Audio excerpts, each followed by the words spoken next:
The autumn sun hung low over the Colorado Plateau, casting long shadows across the weathered boards of the front porch. Cole Brennan sat in the chair he had built 30 years ago, the wood worn smooth by decades of evenings just like this one. His hands, gnarled and spotted with age, rested on the armrests with the stillness of a man who had learned patience the hard way. 67 years of living had carved lines into his face, each one a story, each one a scar that never quite healed. Across from him, Daniel sat forward in his chair, 16 years old and burning with the kind of restless energy that only youth carries. The boy's eyes were fixed on something far beyond the horizon, somewhere out past the fence line where the world waited, with all its promises and dangers. In 2 weeks, he would board a train heading east. In 3 weeks, he would be wearing a uniform. In a month, he would be somewhere in France, fighting a war that old men had started and young men would finish. Cole watched his grandson and saw ghosts. He saw Seth Morrison, 20 years old and full of dreams, climbing onto a wagon that would carry him to his death. He saw Thomas Redstone leading travelers through a valley, not knowing he had just witnessed something that would cost him everything.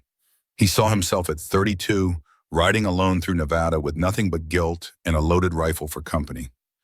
Daniel's voice cut through the silence, young and uncertain. "Grandpa Cole, how did you know you were a real man?" The question hung in the air between them. Cole let it settle, the way he had learned to let all important questions settle. He reached for his pipe, packed it slowly with tobacco, struck a match. The small ritual gave him time to think, time to remember, time to decide how much truth a boy could handle. "Let me tell you about an Apache woman," Cole said finally, smoke curling from his lips, "and a question that changed my whole life." Daniel leaned back, recognizing the tone. His grandfather was about to tell a story, and when Cole Brennan told a story, you listened. You see, Daniel, there are questions that seem simple on the surface, but test everything a man is made of. This question came to me on an afternoon like this one, hot and bright and unforgiving. 35 years ago, when I was not much older than you. Cole paused, letting the weight of those years press down on both of them. "I was riding alone through the Nevada borderlands, running from a past I could not fix and a future I could not see. And then I found her. Or maybe she found me. Either way, nothing was ever the same after." The old man's eyes drifted closed, and when he spoke again, his voice had changed. It was younger somehow, harder, carrying the dust and distance of another time. "It started like this." The image of the Colorado porch dissolved into memory, fading into the relentless heat of a Nevada summer, 35 years gone, but still burning in the mind of the man who had lived it. The sun pressed down on the Nevada-California borderland with a weight that seemed almost solid, turning the air thick and shimmering. Cole Brennan rode his buckskin horse along the ridge with the kind of careful attention that came from years of staying alive in places that wanted you dead. The horse was 15 hands high, well-trained, with the kind of steady temperament that made the difference between life and death when things went wrong. And things always went wrong eventually. His Winchester Model 1873 rifle rested across the saddle, the .44-40 caliber rounds loaded and ready. Not because he expected trouble, but because a man who did not expect trouble was a man who would not live to see another sunrise. The rifle had been with him since the war, through campaigns he tried not to remember and nights he could not forget. It was more reliable than most people he had known. The saddlebags held everything he owned, dried jerky wrapped in canvas, a canteen, half full, rationed carefully, a bedroll that had seen better days, basic tools for field repairs, and underneath it all, wrapped in oilcloth, the last letter Seth Morrison had written to him. Cole never read it anymore. He did not need to. He had memorized every word years ago, and each one still cut like fresh wire. He read the land the way some men read newspapers, seeing stories written in dust and stone. The soil here was dry, cracked, holding heat like a forge. A jackrabbit had crossed this path 2 hours ago, moving fast, spooked by something. Coyote tracks ran parallel to the ridge, old enough that the edges had softened, but fresh enough to matter. And there, near the wash below, something else. Something that made Cole pull the horse to a stop and sit very still. Fresh tracks, human, running. Cole had been riding through empty country for 2 years, keeping to the spaces between towns where a man could think without interference. After what happened with Dalton, after Seth, after the trial that changed nothing and fixed even less, he had chosen solitude the way other men chose whiskey or religion. It was simpler that way, cleaner. No one to protect, no one to fail, no one to bury. But the tracks below told a story he could not ignore. Someone was running and running hard. The stride pattern showed desperation, the kind that came from being hunted. And behind those tracks, two sets of boot prints, heavier, purposeful, closing in. Cole closed his eyes and saw Seth's face, laughing about something stupid, young and trusting that the world was a better place than it actually was. He saw the wagon overturned, the blood in the dirt, the way Seth's hand had reached out for help that came too late. He opened his eyes and looked down at the wash. A voice in his head, older and tired, spoke from 35 years in the future. You could have ridden on, Daniel. Could have told yourself it was not your concern, but some things hook into you whether you want them to or not.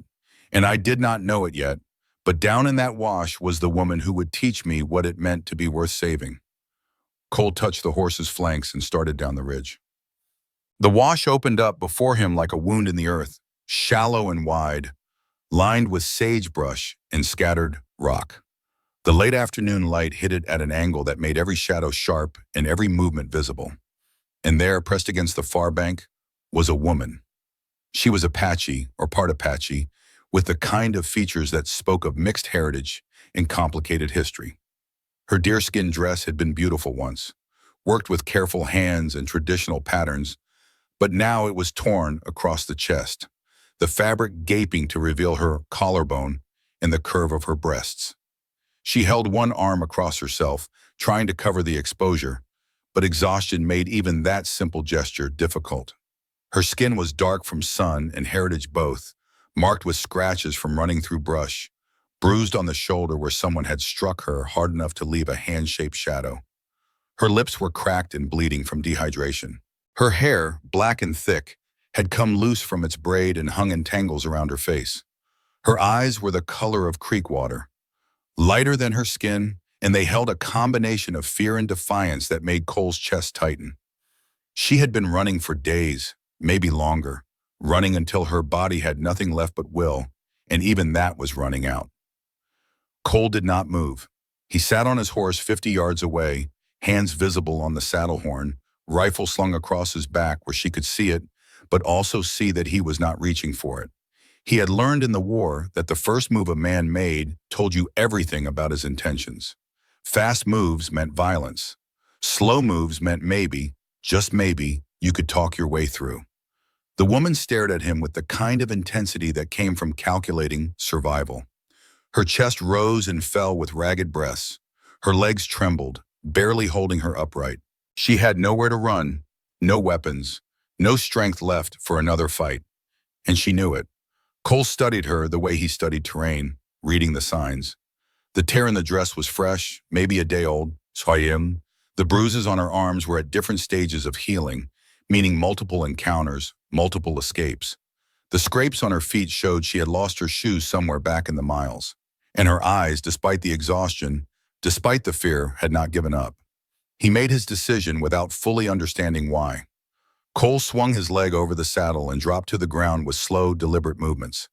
Every motion was controlled, measured, designed to show that he was not a threat. He kept his hands away from his gun, kept his eyes steady on hers, took 2 steps forward and stopped, leaving 40 feet between them. The woman's voice came out cracked and dry, barely more than a whisper, but clear enough. "Cowboy, do you only want my body like the others?" The question hit Cole harder than any bullet ever had, not because it was crude, but because it was honest. Raw. The kind of question that came from a woman who had been hunted by men who saw her as property, as something to take, as less than human. The question carried in it every violation she had suffered, every hand that had grabbed, every word that had reduced her to flesh and nothing more. Cole had been asked many things in his life. He had been asked to kill, to testify, to forget, to move on. But he had never been asked anything quite like this. And his answer, he knew, would define what kind of man he actually was beneath all the miles and all the scars. He met her eyes and did not look away. "No," he said, his voice rough from disuse but steady. "I'm not here for that." The words fell into the space between them and changed everything.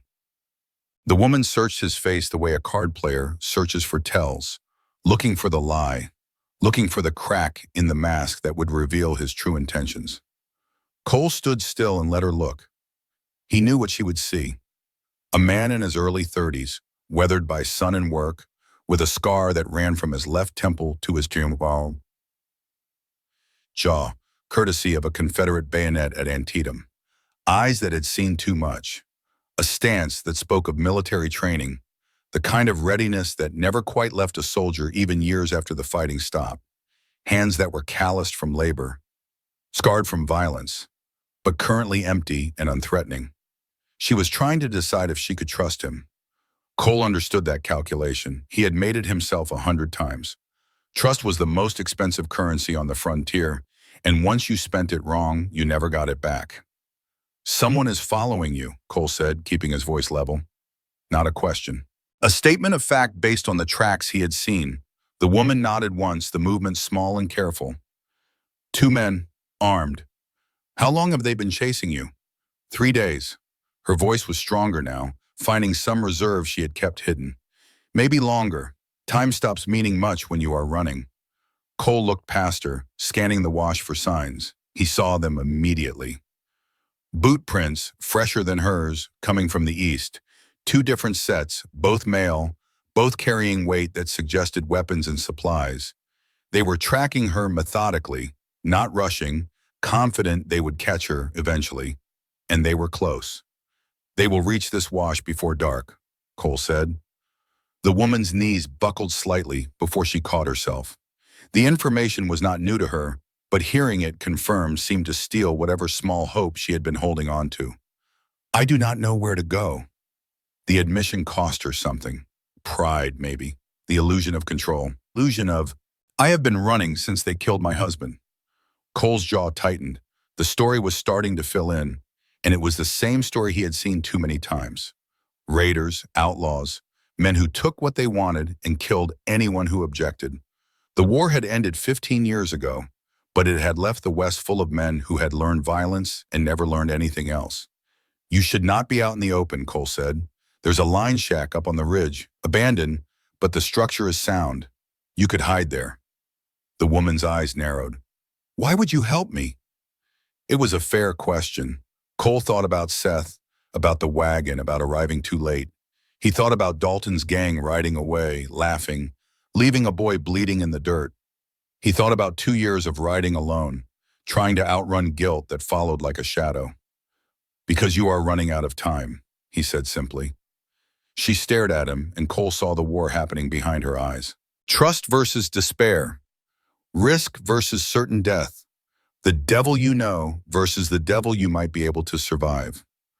"If I go with you," and she said, each word careful and measured, "I need to know you will not try to claim me." Cole understood what she was asking. She needed a promise, a line drawn, a boundary that would not be crossed. "You will not be touched unless you ask," he said, his tone flat and certain, the way he used to give orders to his unit during the war. No room for interpretation, no ambiguity. The woman blinked rapidly, something that might have been tears if she had any water left in her body to spare. The simple decency of the promise seemed to shake her more than the threat ever had. She took one step toward him, then another. Her legs barely held her, and Cole could see the effort each movement required. When she was 10 feet away, she stopped, wavering. Cole extended his hand, not grabbing, not demanding, just offering. Her fingers hovered above his palm, trembling with exhaustion and the weight of the decision. Then she placed her hand in his, and Cole felt the fragility of it, the way her bones seemed too light, the way her skin was fever-warm from sun and dehydration and fear. "This way," he said quietly. "Stay close." He turned and led her toward the ridge, toward the line shack, toward whatever was going to happen next. And as they walked, Cole felt the pieces of a story clicking into place around them, a story that had started long before he found her in the wash and would continue long after. From somewhere in the future, an old man's voice whispered through the desert heat. That was the moment, Daniel. The moment when your grandmother placed her hand in mine and chose to trust a stranger. And that trust, that single act of faith, it saved us both in ways I could not have imagined. The climb up the ridge was slow and painful. The woman, whose name Cole still did not know, moved with the determination of someone who had pushed past exhaustion into pure will. Every step seemed to require a negotiation with her body, a demand that it keep moving despite having nothing left to give. Cole matched her pace, staying just ahead, glancing back frequently to make sure she had not collapsed.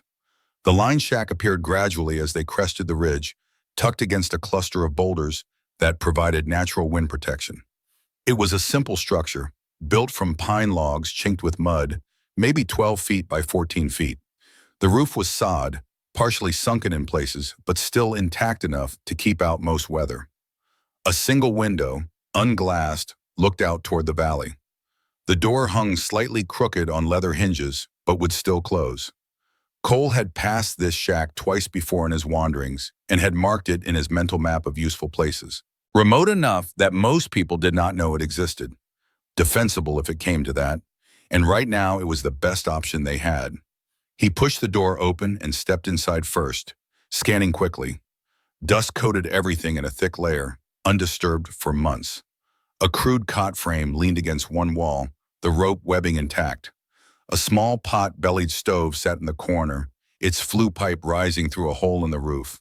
A rough-hewn table stood near the center, its surface gray with age and neglect. Someone had lived here once, probably a line rider for one of the big ranches, checking fence and watching for strays. But that someone had moved on, and the shack had been forgotten. Perfect. You can sit, Cole said, gesturing toward the cot. I will check the stove. The woman moved to the cot and lowered herself onto it with a sigh that came from deep in her chest. She pulled her knees up, wrapping her arms around them, making herself small. The torn dress fell open slightly, and she adjusted it with hands that shook from more than just exhaustion. Cole knelt by the stove and opened the firebox. Inside, he found the dried remains of old kindling, brittle and perfect for starting a fire. He added some from a small cache stored in a wooden crate nearby, struck a match from his supply, and coaxed flame into being. The fire caught slowly, then built, and soon a faint warmth began to spread through the small space. He stood and turned to the woman, who was watching him with the wariness of a wild animal caught between curiosity and the instinct to run. You should drink, Cole said, pulling his canteen from his belt and setting it on the table. You're dehydrated. She looked at the canteen, then at him. You are not drinking, she observed. I'm fine. You need it more. She hesitated, pride warring with necessity, before reaching for the canteen. She unscrewed the cap with trembling fingers and drank. Not gulping, but sipping, her body too depleted to handle water quickly. When she lowered the canteen, she wiped her mouth with the back of her hand, and Cole saw shame flash across her face at how desperately her body had needed something so simple. He pretended not to notice, turning his attention to her shoulder instead. That bruise needs treatment, he said, keeping his voice neutral, clinical. Infection spreads fast out here. She pulled the fabric of her dress tighter. I can manage. Maybe, but managing and healing are not the same thing. She studied him again, that same searching look, trying to understand this man who had found her in a wash and brought her to safety without asking for anything in return. You will not touch me unless I say it is acceptable, she said, repeating his earlier promise back to him, making it a question. That is correct. After a long moment, she nodded. Then you can help. Cole retrieved his saddlebag and pulled out a small cloth pouch. Inside were strips of clean bandage, a tin of salve he had bought from a Chinese herbalist in Sacramento, and a small bottle of whiskey for disinfecting wounds. He set them on the table and approached the cot slowly, telegraphing every movement. Lower the blanket from your shoulder, he said. She did, and Cole saw the full extent of the damage. The bruise was deep purple, spreading from her shoulder down toward her collarbone. Someone had grabbed her there, hard, fingers digging in with enough force to crush muscle and blood vessels. Around it were older bruises, yellowing, telling the story of multiple assaults over multiple days. Cole's jaw tightened, but he kept his face neutral. Anger would not help her right now. Competence would. He dipped a clean cloth into the salve and began cleaning the bruised skin with slow, careful movements. The woman winced but did not pull away. Cole kept his eyes focused on the injury, never letting his gaze drift to the exposed skin of her chest or the curve of her neck. He treated her the way he had treated wounded soldiers during the war, with efficiency and respect, seeing a person who needed help rather than a body to be examined. "This was a hard hit," he said quietly. "You are fortunate nothing broke." "Fortunate," she repeated, the word bitter in her mouth. An interesting choice. Cole applied the salve, which had a cooling effect that made her exhale in relief. He worked in silence, wrapping the shoulder with a clean bandage, tying it securely but not too tight. When he finished, he stepped back immediately, putting distance between them. "That should help." She pulled her dress back up and covered herself with the thin blanket someone had left behind. "Thank you." Cole nodded once and moved to the window, looking out at the desert below. The sun was dropping toward the horizon, painting the rocks in shades of red and gold. Beautiful and merciless. "Will they find this place?" she asked from behind him. "That depends on how determined they are. Men like that rarely quit unless someone forces them to." She was quiet for a moment, then spoke again, her voice softer. "My name is Naya Redstone." Cole turned to look at her. She had pulled her knees up again, resting her chin on them, looking younger than she probably was. "Cole Brennan." "You are not from here, Cole Brennan. Your accent is East Texas, but old. You have been West a long time." "Bah." He was surprised by her observation. 15 years, since the war ended. "You fought." "Everyone fought. Some of us just lived through it." Naya nodded, understanding the weight beneath those words. "My husband was a scout. He understood men who carried war inside them." Past tense. Husband was. Cole heard the grief in it. "The men who are chasing you," he said. "They killed your husband?" "Yes, 3 months ago. We lived near a small valley south of here. There were not many families left after the sickness took most of our band. When the raiders came, we tried to run. They caught us on the creek trail." Her voice went flat, the way people's voices went when they had to speak about unbearable things. "They shot Thomas before he could even turn back to reach for my hand." Cole said nothing. There was nothing to say that would make that image any easier to carry. "They spared me," she continued. "I do not know why. Maybe they wanted to trade me. Maybe they thought I was worth something. But I do not want to be worth anything to men like that." "You are not," Cole said firmly. "Not to them, not to me. You are just someone who deserves to live without running." Naya looked at him, really looked at him, and something in her expression shifted. Not trust yet, but maybe the beginning of it. "Why were you alone out here, Cole Brennan? Men do not ride through empty desert for no reason." Cole turned back to the window, watching the shadows lengthen. "I left ranch life behind. Things went bad, and I did not want to drag anyone else down with me. Being alone felt simpler." "Does it?" she asked. "Feel simpler?" He thought about 2 years of empty camps and silent nights, of talking only to his horse, of the way Seth's last words echoed in every quiet moment. "Most days," he said, "not tonight."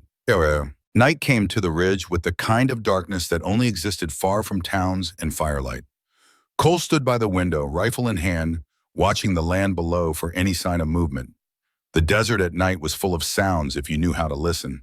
The yip of distant coyotes, the rustle of small things hunting smaller things, the whisper of wind through sage, and beneath it all, the silence that meant either safety or danger depending on what broke it. Behind him, Naya had finally surrendered to exhaustion. She lay on the cot, wrapped in the blanket and Cole's coat, her breathing deep and even. Sleep had taken her the way it took the truly exhausted, suddenly and completely, pulling her under before fear could object. Cole did not sleep. He had learned in the war how to go days without it, how to keep his mind sharp when his body wanted to quit. And tonight, sleep felt like a luxury they could not afford.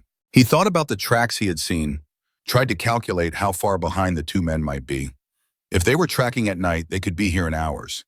If they had made camp and were waiting for dawn, he had until morning. Either way, time was against them. His shoulder ached where the old war wound still pulled tight in cold weather, and his eyes felt dry and gritty from staring into darkness. but he remained at his post, watching, listening, waiting. Around midnight, he heard it, the faint crack of a stone dislodged by weight, too heavy for an animal, too deliberate for accident. Cole's grip tightened on the rifle. He scanned the darkness below, looking for shapes, for movement, for anything that did not belong. There, a shadow separating from other shadows moving along the base of the ridge. Then another 20 yards to the left. Two men moving carefully, searching. They had not found the shack yet, but they were close. Cole watched them for 10 minutes, tracking their progress.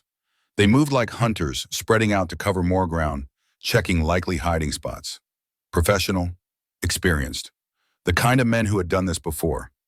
Eventually, they moved past the ridge, heading west along the wash, looking for tracks, looking for signs, looking for a woman who was currently sleeping 30 feet above their heads, protected by darkness and a stranger's decision to stop. When they were gone, when the silence returned to just wind and distant animals, Cole finally allowed himself to breathe out. They had hours, maybe until dawn, maybe less, but they were still alive, and that was enough for now. He glanced back at Naya, still sleeping, and felt something unfamiliar stir in his chest. Not desire, though she was beautiful even in exhaustion. Not pity, though her situation deserved compassion.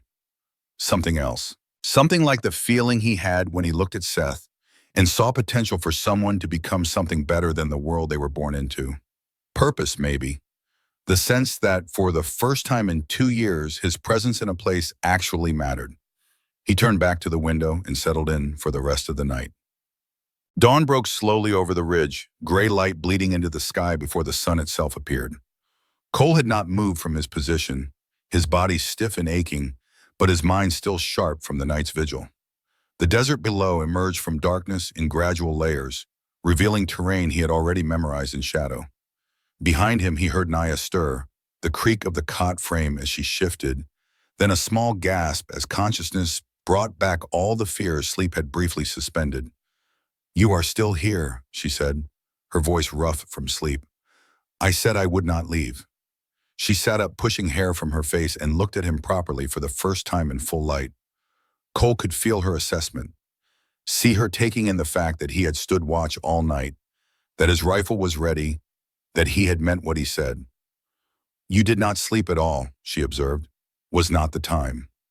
Naya stood slowly, testing her legs, finding them stronger after rest and water. She adjusted the torn dress, a gesture that had become automatic, then wrapped Cole's coat tighter around herself. "Were they nearby?" she asked. "Passed by around midnight, heading west. They have not given up, but they have not found us either." She moved to the window and looked out at the land that had become her prison. "They will come back." "Likely. Men like that do not quit unless forced." Naya turned to face him, and in the morning light, Cole could see her more clearly. She was younger than he had thought initially, maybe 27 or 28, with features that spoke of Apache heritage mixed with something else. Her eyes, that unusual light brown that almost looked gold in certain light, held intelligence and strength that exhaustion had not quite extinguished. "Cole Brennan," she said, using his full name the way she had the night before. "I do not understand you." "Not much to understand. A man rides alone through the desert, finds a woman being hunted, takes her to safety, stands guard all night, asks for nothing in return. That is not common." Cole shrugged. Common is not always right. She studied him a moment longer, then made a decision. She moved past him to the door and stepped outside into the early morning cool. Cole followed, rifle in hand, scanning the area automatically for threats. Naya walked to the edge of the ridge and looked down at the wash where Cole had found her. From this height, the tracks were invisible, but the memory of running through that space was written on her face. "I was married 3 years," she said, not looking at him. "Thomas was a good man, half Apache, half white, like me. We understood each other in a way that people from one world or the other never could. We were building something small, but ours." She paused, and Cole waited, knowing she needed to tell this at her own pace. 3 months ago, Thomas guided a group of travelers through the valley. White men, well-dressed, carrying more money than they should have been. When he came back, he was troubled. would not talk about what he had seen, just kept saying he had witnessed something he should not have. Cole felt something cold settle in his stomach. He knew where this story was going. A week later, raiders came, 6 of them. They went straight for Thomas, shot him before he could even speak. I ran, but 2 of them followed. They have been hunting me since. Why? Cole asked, though he was starting to understand. Because I am Thomas's wife. Because they think I know what he knew. Because they want to make sure no one talks about whatever it was he saw. Cole turned this over in his mind, feeling pieces of a larger picture starting to form. Raiders did not hunt a woman for 3 days just for sport. There was something more here, something worth killing for and worth ensuring stayed hidden. Do you know what Thomas saw? He asked. No, he never told me. I wish he had. Her voice cracked slightly. Maybe then his death would mean something. Cole stepped beside her at the ridge edge, close enough to offer presence but not close enough to crowd. His death means he was a good man in a bad world, Cole said quietly. That is worth something. Naya looked at him, and tears finally came, silent and steady, cutting tracks through the dust on her face. I do not even know if those men were the ones who killed him or just the ones sent to clean up afterward. I do not know their names or why they were there or what Thomas saw that was worth dying for. I just know I have been running, and I am so tired of running. Cole did something then that surprised them both. He reached out and placed his hand on her shoulder, the one he had bandaged the night before, gentle and steadying. Then we stop running and start figuring out what to do next. She leaned into the touch slightly, just for a moment, before straightening again and wiping her eyes. You keep saying we. And why? You do not know me. You do not owe me anything. Cole thought about Seth, about the guilt that had ridden with him for 2 years, about all the times he had arrived too late to matter. Maybe not, he said, but I know what it is like to be hunted by men who have no right. And I know what it is like to wish someone had been there when it counted. Before Naya could respond, Cole's eye caught something in the distance. Movement near the base of the ridge. He pulled his hand back and raised the rifle, looking through the sight. 2 men on foot examining the ground. One tall and lean, the other shorter and built like a bull. Both armed, both moving with the confidence of men who knew what they were doing. Inside, Cole said quietly. Now. They retreated into the shack, and Cole positioned himself by the window where he could watch without being seen. Naya stood behind him, close enough that he could hear her breathing quicken. The 2 men below moved methodically, studying tracks that Cole and Naya had left the day before. The taller one knelt, touching the dirt, then looked up toward the ridge. Not directly at the shack, but close enough that Cole's pulse quickened. They were good, professional. This was not their first hunt. The shorter one said something Cole could not hear, and the tall one nodded. They began moving up the ridge, not rushing, taking their time, checking every possible hiding place. They were coming. Cole checked his rifle, made sure the rounds were loaded properly, calculated distances and angles. If it came to a fight, he would have the high ground advantage, but 2 against 1 was never good odds, and Naya had no weapon. If I tell you to run, Cole said without turning around, you run. No argument, no hesitation. Straight north off this ridge, there is a creek bed about 2 miles out. Follow it east until you hit the main trail. Stay hidden until you find someone who can help. I am not leaving you to fight alone, Naya said. You will if I tell you to. That is not up for discussion. She started to protest, but Cole raised his hand, silencing her. The men were close enough now that voices would carry. They watched through the window as the 2 trackers climbed steadily, pausing frequently to check for signs, to look for disturbances in the dust and rock.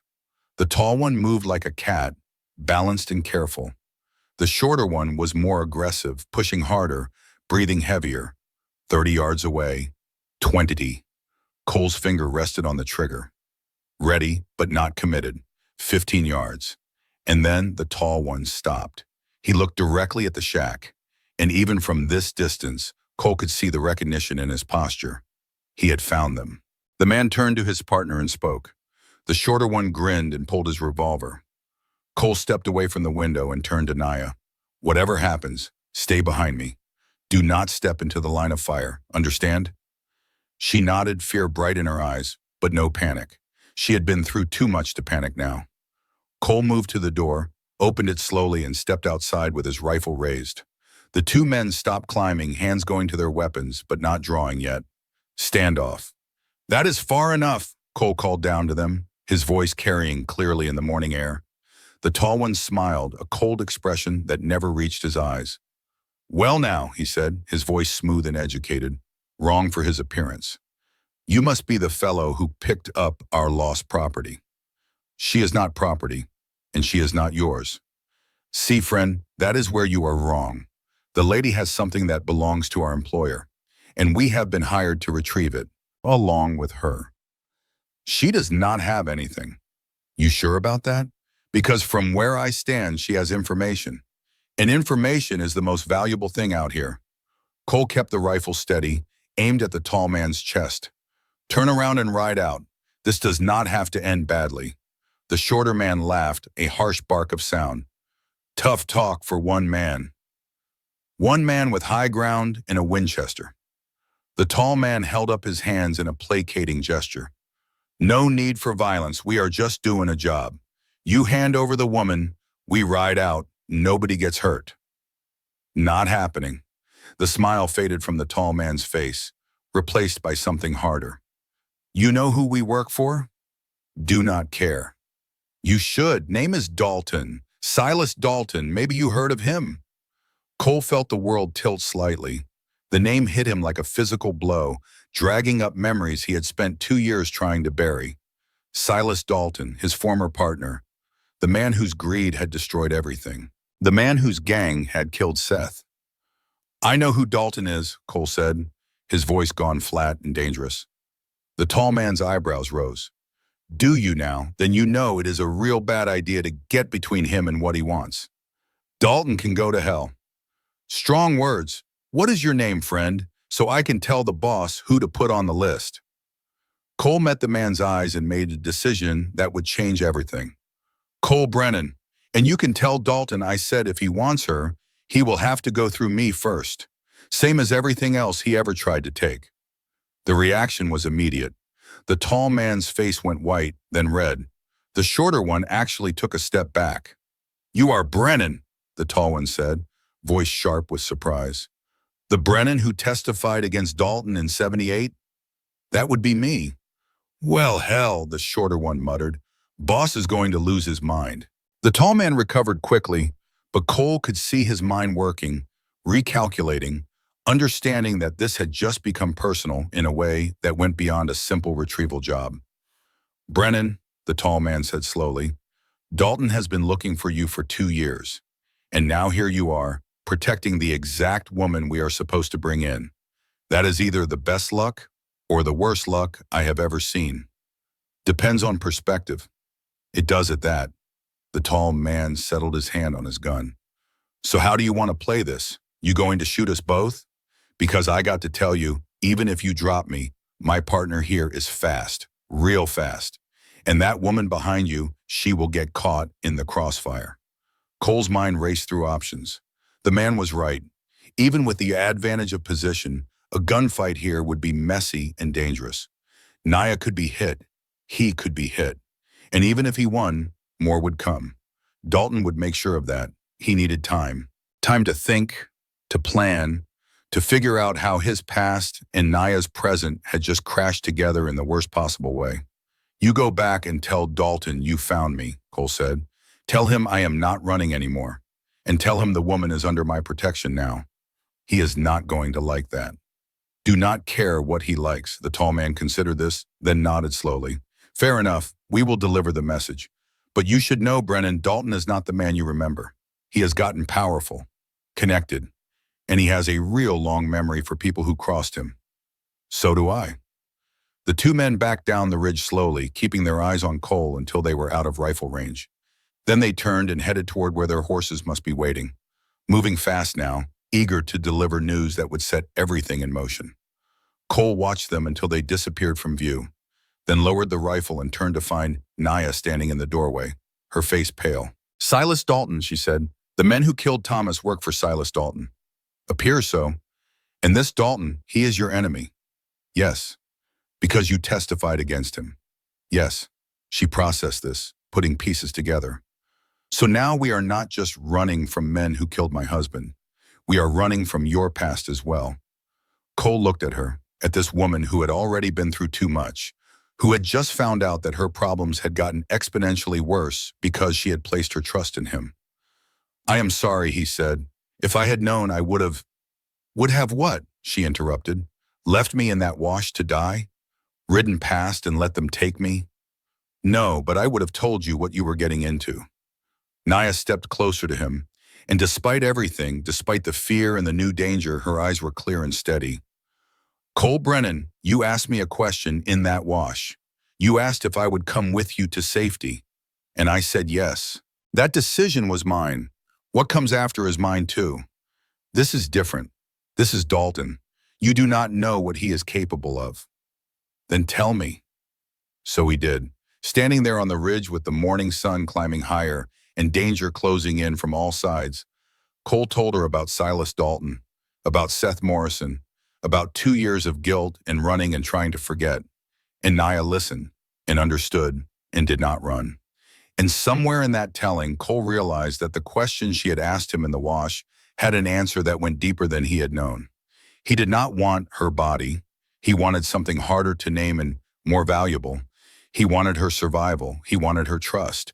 He wanted to be the kind of man who deserved the faith she was choosing to place in him.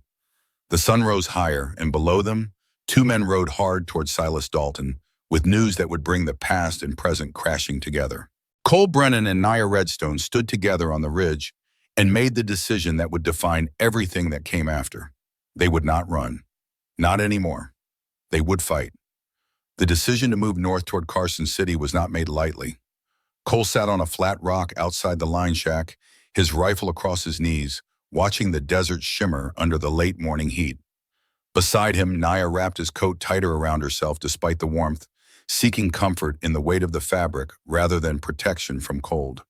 Below them, somewhere in that vast empty space, 2 men were riding hard toward Silas Dalton with news that would set everything in motion. Cole could almost see it in his mind, the way Dalton's face would change when he heard the name Brennan, the way old hatred would mix with new opportunity, creating something far more dangerous than either threat alone. We have 2 choices, Cole said, breaking the silence that had settled between them. We can ride for the settlement I mentioned, 2 days west. Small place, quiet, where people do not ask questions they do not need answered. You would be safe there, hidden. But, Naya prompted, hearing the hesitation in his voice, but Dalton would know eventually. Men like him have reach. He would find you, or he would find me, and we would be right back here, running, always running. Naya drew her knees up to her chest, resting her chin on them. What is the other choice? Carson City, north, 2 days hard ride if we push. Cole turned to look at her. There is a federal marshal there, James Jackson. Good man. Your husband Thomas reported to him before he died, about whatever it was he saw. If we can reach Jackson, tell him what happened, show him the connection between Dalton and Thomas's murder, we might be able to end this. Permanently. Might, Naya repeated. Not will. Might. Nothing is certain, but it is the only way I see to stop running. She studied the horizon for a long moment, and Cole could see her weighing survival against justice, safety against resolution. Finally, she spoke, her voice steady. Tell me about Dalton. All of it. If I am going to walk into this, I need to know what we are facing. So Cole told her. Not the abbreviated version he had given on the ridge, but the full story, every painful detail he had tried to bury for 2 years. Silas Dalton and I met at the Double R Ranch 5 years ago. We were both foremen working under the same owner, managing different parts of the operation. Dalton was older, maybe mid-40s even then, and he had fought for the Confederacy during the war. I had fought for the Union. That should have been enough to keep us apart. But we were professionals. We made it work. Cole paused, remembering those early days before everything went wrong. Dalton was good at his job, organized, efficient. The men respected him, even if they did not always like him. And for a while, that was enough. Then I started noticing things. Cattle counts that did not match the books, supplies that disappeared, small things at first, easy to overlook. But they added up. The memory tasted bitter in Cole's mouth. I confronted him, privately, gave him a chance to explain. And he did. Told me the ranch owner was cheating us on wages, that taking a little back was just evening the score. Said if I was smart, I would take my cut and keep quiet. You did not, Naya said. Not a question. No, I reported it to the ranch owner, showed him the evidence, the owner brought in the law, and Dalton was arrested. But before they could hold a trial, his gang broke him out. And that gang, they decided to send a message about what happened to people who crossed them. Cole's voice went flat, the way it always did when he reached this part of the story. Seth Morrison was 20 years old. He came to the ranch when he was 17, orphaned, looking for work and purpose. I took him on as a hand, taught him everything I knew about ranching, about horse, about surviving out here. He was not my son by blood, but I treated him like he was. And he looked at me the same way, called me Mr. Cole, but the respect went deeper than manners. The image of Seth's face, young and eager and alive, rose unbidden in Cole's memory. I taught him how to rope cattle, how to read tracks in the dirt, how to fix a fence line that would hold through winter. Taught him which plants were safe to eat and which would kill you, how to gentle a horse that had been mistreated, how to build a shelter that would keep out rain and wind. Small things, practical things, the kind of knowledge that gets passed from one generation to the next. Cole's hands tightened on the rifle. Seth soaked it all in like dry ground taking water. He had this way of listening, really listening, that made you want to teach him more. And in the evenings, we would sit by the fire, and he would ask questions about the war, about what it meant to be a good man in a bad world, about how to know the right thing when everything looked wrong. Naya reached out and placed her hand on Cole's arm, a gesture of understanding and solidarity. 2 years ago, I sent Seth to town with a wagon full of supplies we were delivering to another ranch. Simple job. Safe, or it should have been. But Dalton's gang had been watching the ranch, waiting for an opportunity to strike back at me, and they found it. The memory came in fragments, sharp and cutting. They ambushed the wagon on the road, 5 miles outside town. Seth fought back. The sheriff found 2 dead gang members near the wagon, so he must have gotten off some shots. But he was one boy against 5 armed men. The outcome was never in doubt. Cole's voice cracked slightly, the first real emotion breaking through. I was supposed to go with him. That was the original plan. But something came up at the ranch, some emergency that needed immediate attention, so I sent him alone. Told him I would catch up later. And by the time I got there, by the time I found the wagon, he stopped, unable to continue for a moment. Seth was still alive when I reached him. Barely. 3 bullets in his chest, bleeding out in the dirt. He looked up at me, and you know what he said? He said, Mr. Cole, you taught me how to live right. I tried. I really tried. And then he died in my arms, 20 years old. His whole life ahead of him, gone because I made an enemy and he paid the price. The silence that followed was heavy and complete. I testified against Dalton at the trial. Told them everything I knew about his operation, his gang, his plans, and the judge cleared him on a technicality. Some corrupt sheriff had filed the paperwork wrong, made it easy for a good lawyer to tear apart. Dalton walked free, legally innocent, and I was left with nothing but guilt and a dead boy I could not bring back. Naya's grip on his arm tightened. That is why you ride alone, she said softly. That is why you stay away from towns and people. You think if you care about someone, they will die because of you. They will, Cole said flatly. Seth did. And yet you stopped for me. You took me to safety. You stood guard all night. You are doing the exact thing you swore not to do. Cole turned to look at her, really look at her, and saw understanding in her eyes. Not pity, understanding, the kind that came from carrying similar weight. Maybe I am tired of running from my own guilt, he said. Or maybe I saw a chance to do it right this time. I do not know. But when I saw you in that wash, I could not ride past. And now that I know Dalton is involved, now that your husband's murder and Seth's murder are connected by the same man, I cannot walk away from this. even if it means facing Dalton again. Especially then. Naya released his arm and stood, walking to the edge of the ridge. She looked north toward Carson City, toward the confrontation that waited there like a storm building on the horizon. My husband Thomas was a good man, she said. Gentle with me, fair with others, trying to make an honest living in a world that did not value honesty. And Dalton's men killed him for seeing something he should not have seen. If Marshal Jackson is investigating, if there is evidence, if we can bring Dalton to justice, then Thomas's death means something. It means he did not die just because evil men wanted to protect their secrets. She turned back to Cole. We go to Carson City together. We find the marshal. We end this. Cole stood, feeling something settle in his chest that might have been purpose or might have been acceptance. It will be dangerous. Dalton knows we are coming. He will set traps. He will be ready. Then we will have to be ready too. Cole nodded once, a gesture of respect and acknowledgement. We leave now. Travel light. 2 days hard ride. Minimal rest. Stay off the main trails where Dalton's men might be watching. And if anything happens, if we get separated, you head for Carson City alone. Find Marshal Jackson. Tell him everything.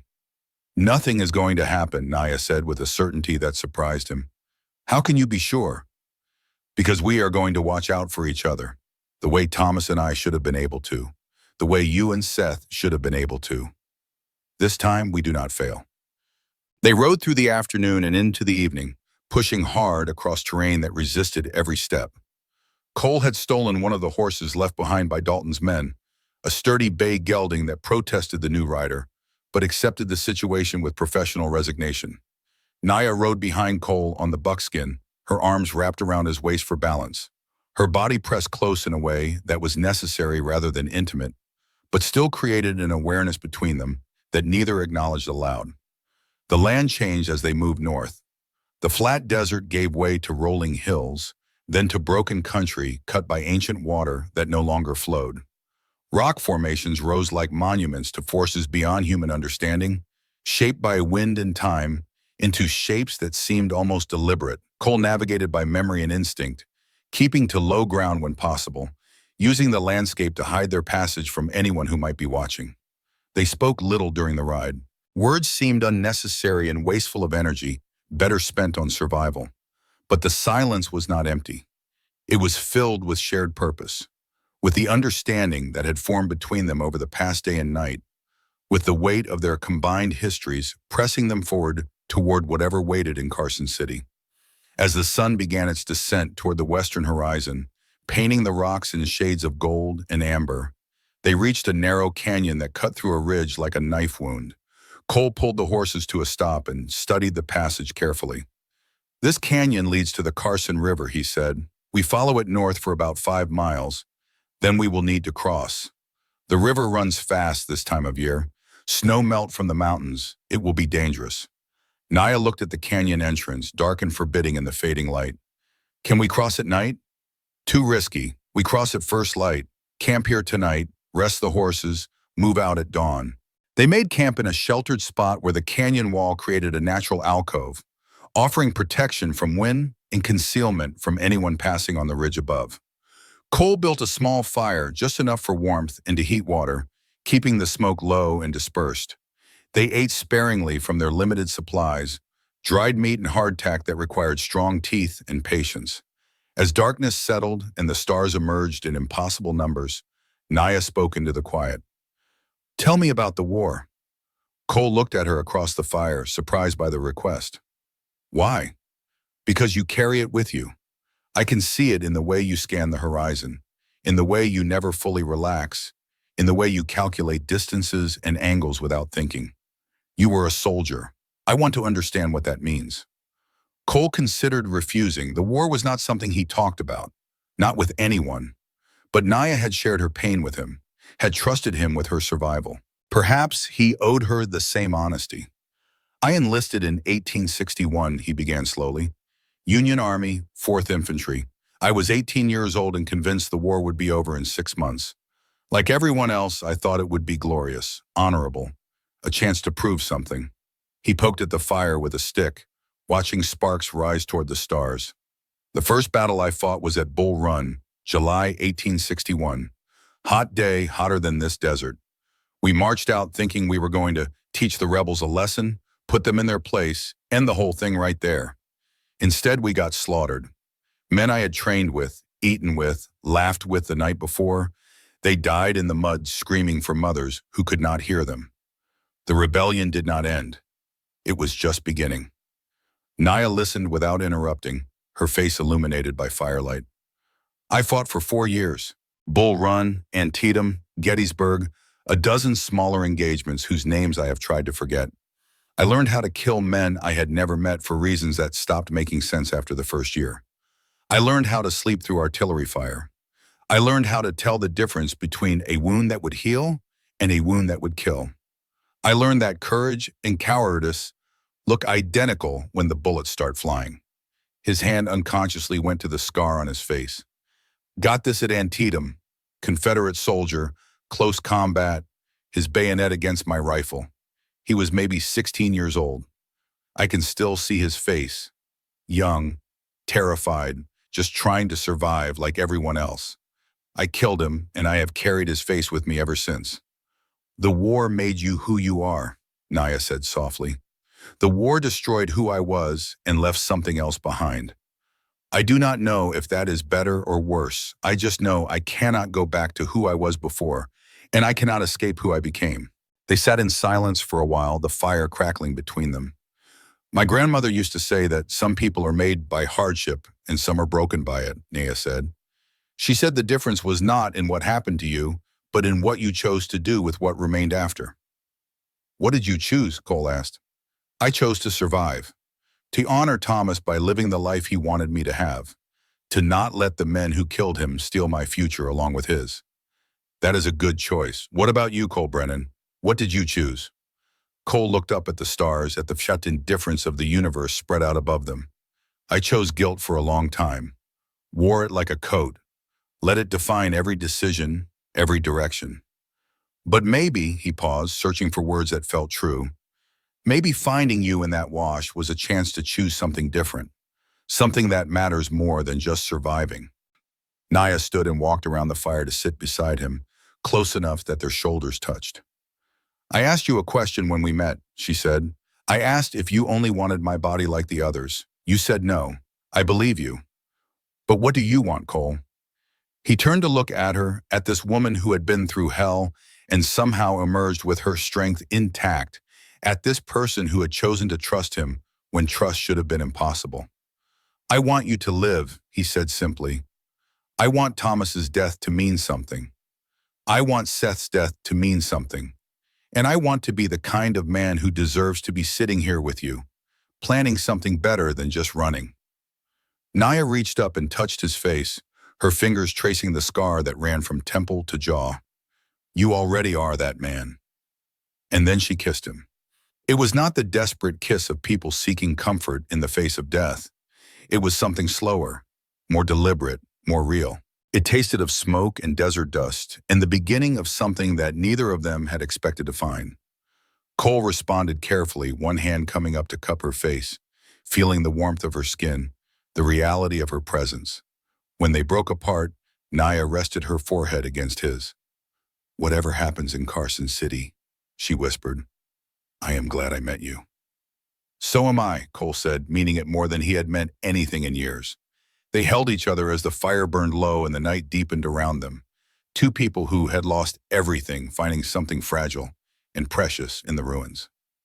Dawn came cold and bright, turning the canyon walls from black to gray to golden red. Cole woke from a light sleep to find Naya already up, checking the horses, her movements efficient and purposeful. They had slept close to each other for warmth, and he felt the absence of her body next to his like a physical cold. River is loud, she said when she noticed he was awake.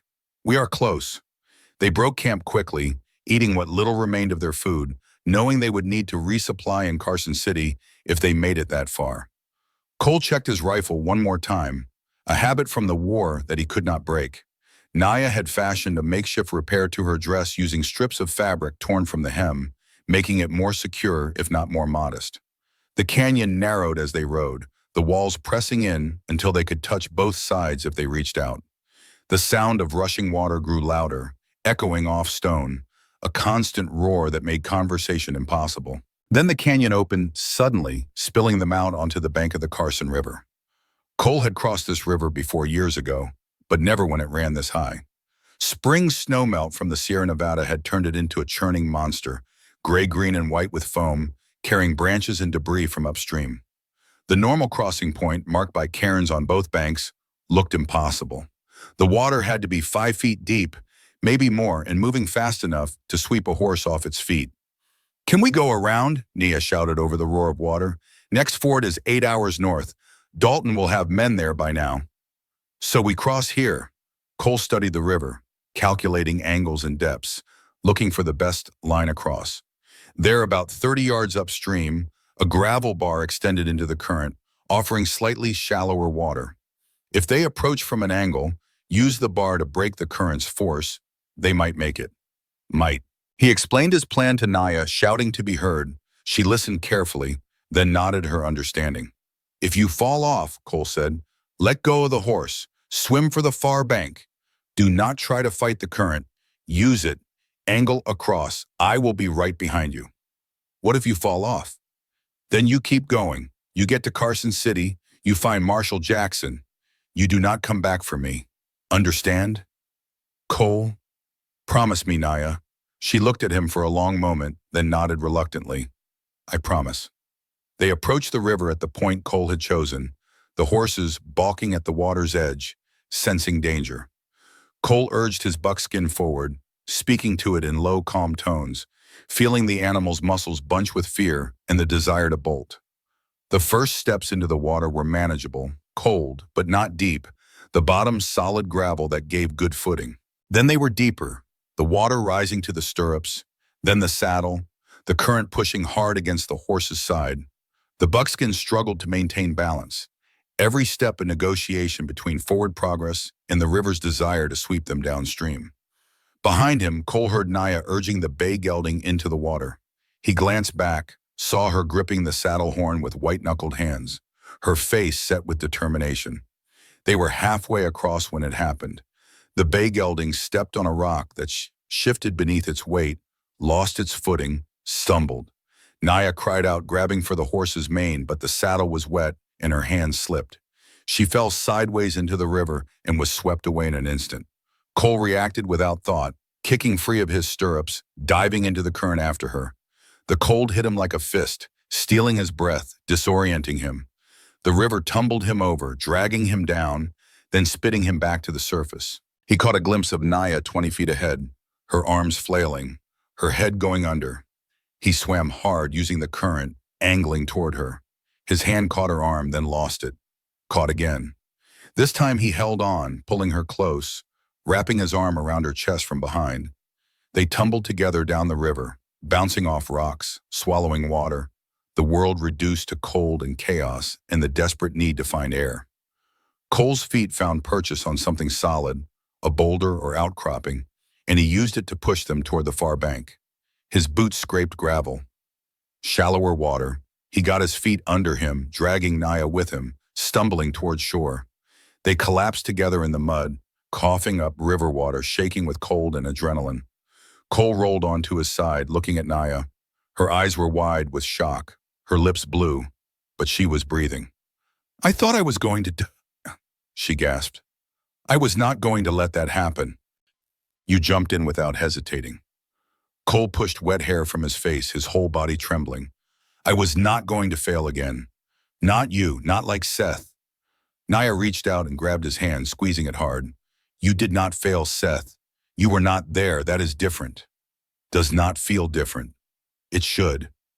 They lay there for a moment, catching their breath, letting the reality of survival sink in. Then Cole heard a sound that made his blood freeze despite the sun beginning to warm them. Voices from the far bank. He looked across the river and saw them. 4 men on horseback. Dalton's crew. They had caught up. The lead rider, the tall one from the ridge, cupped his hands and shouted across the water, "Brennan, Dalton rode ahead to Carson City. He is waiting for you there."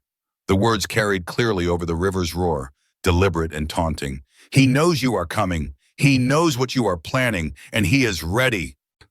Cole stared across the water, mind racing, Dalton was ahead of them, had anticipated their destination, would be setting traps, preparing ambushes, turning Carson City into a killing ground. The tall rider laughed. You think Marshal Jackson can help you? Dalton owns half the town. You walk in there, you will never walk out. Then they turned their horses and rode north, following the river road, no longer chasing because they did not need to. The trap was set. All they had to do was wait for Cole and Naya to walk into it. Cole turned to Naya, who had heard everything. We should go back, she said. Find another way. There is no other way. Dalton will hunt us forever if we do not end this. And Marshal Jackson is our only chance at justice for Thomas. But if Dalton is waiting, then we go in smart, careful. We find allies. We use the fact that he expects us to our advantage. Cole stood, helping Naya to her feet. They had lost both horses, most of their supplies, and any advantage of surprise. But they were alive, they were together, and they had a destination. Come on, he said. We have a long walk ahead of us. They walked through the afternoon and into the evening, following the river north, staying off the main road, using the terrain to hide their passage. Cole's shoulder, grazed by the bullet 2 days ago, had started to throb with a deep ache that spoke of infection setting in. He ignored it, focusing on putting one foot in front of the other, on keeping Naya moving when exhaustion threatened to stop her. As the sun began to set, they crested a small rise and saw it in the distance. A structure, half collapsed, adobe walls the color of sand and blood. Naya stopped, her hand going to her mouth. I know this place, she whispered. Cole looked at her questioningly. It was my grandmother's summer home, before the relocations, before everything changed. They approached the abandoned homestead slowly, Naya's steps becoming more certain as memory guided her. The building was small, a single room with thick adobe walls designed to keep out heat in summer and cold in winter. The roof had partially collapsed, letting in the sky. The door hung open on broken hinges, but the walls still stood, solid and enduring. Naya walked inside and Cole followed. She moved through the space like a ghost, touching walls, tracing patterns in the dust, remembering. My grandmother refused to leave when they tried to force our people onto the reservation, she said, her voice soft with memory. She said this land was in her blood, that she would rather die here than live somewhere she did not belong. So they let her stay. Too old to be worth the trouble of forcing, they said. Naya knelt by the fireplace, running her hands over the stones. She taught me everything here. How to identify healing plants, how to read the desert, how to find water when there seemed to be none, how to survive when the world wanted you dead. She died here, in this room, on a night when the stars were so bright they looked like they might fall from the skyline. Well, Cole stood into the doorway, giving her space to grieve. She told me once that I did not have to choose between my Apache heritage and my white heritage. She said I could be both, that being split between two worlds made me stronger, not weaker, that I could build bridges others could not see. Naya stood, turning to face Cole. I met Thomas because of her. He came through this valley, guiding travelers, and stopped to pay respects at her grave. We talked about what it meant to belong nowhere completely, but everywhere partially, and we understood each other in a way that people from just one world never could. She walked to Cole, standing close enough that he could see the tears tracking down her dusty face. After Thomas died, I thought I had lost everything. My husband, my home, my purpose. I thought the men chasing me had taken not just his life, but my future. And then you found me, and you gave me something I had forgotten existed. What? Cole asked quietly. The possibility that tomorrow could be different than today. She reached up and touched his face, and Cole felt the fever heat of his own skin under her cool palm. You are burning, she said with sudden concern. Just tired. No, you are sick. The wound is infected. Her healer's training took over, practical and certain. Sit down, now. Cole wanted to protest, but his body betrayed him, legs going weak, vision swimming. He sat heavily on the dirt floor, suddenly aware of how much the fever had taken from him. Naya moved with quick efficiency, gathering materials from her grandmother's old medicine bundle that somehow still hung on a peg in the wall. Dried herbs, brittle with age but still potent, a clay pot for mixing. She worked in silence, creating a poultice from memory and training, applying it to Cole's wound with gentle hands. "This will hurt," she warned, then pressed the mixture into the infected graze. Cole hissed through his teeth as fire spread from his shoulder, but the pain brought clarity, burning through the fever fog.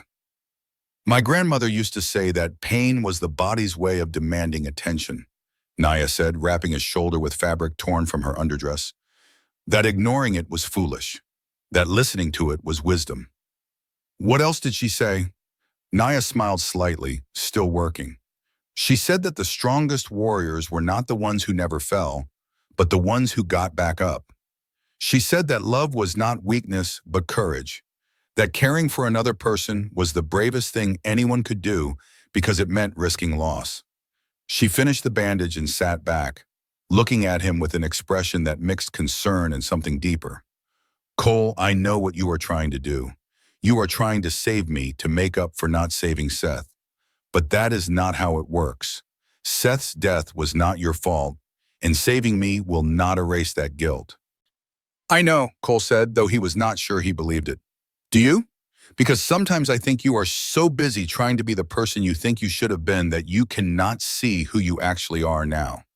"And who is that?"